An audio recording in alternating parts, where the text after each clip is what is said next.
د باران لپاره به یو دعا درته وښیم چې دا وخت بارانو ډېر زیات نقصان رسولی دی. په وطن کې شاوخوا د خلکو فصلونه تباه سوي، د خلکو د پوره کال د 2 کالو د 3 کالو چې کوم محنت یې کړی وي هغه چې دی هغه تباه سي، ختم سي، او د خلکو باغونه ختم سوي، خلکو ته زیات نقصان رسولی، کورونه چې دی هغه ړنګ سوي، خلک چې دی هغه مړه سوي دي په دې سره.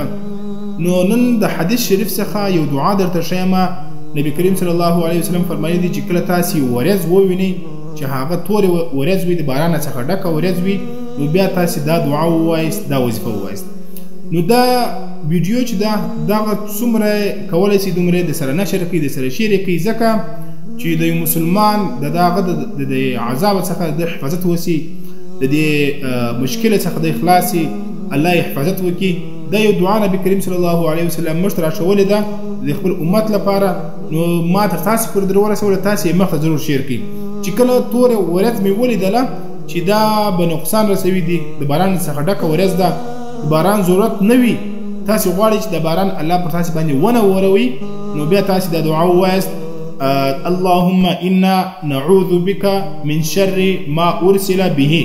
دا دعا هغه وخت ویل کیږي چې کله تاسې ورځ ووینئ چې تر څو پورې باران نه وي سوی. چې کله بیا دا باران شروع سي یا ډېر تیز باران وي، نو بیا تاسې دا دعا ووایست چې اللهم صیبا نافعا، اللهم صیبا نافعا. دا دعا ډېره زیاته ووایست. د دې دعا په برکت سره به الله رب العزت تاسو باندې دغه مشکل هغه اسانه کړي او دغه مشکلات به الله تعالی لرې کړي.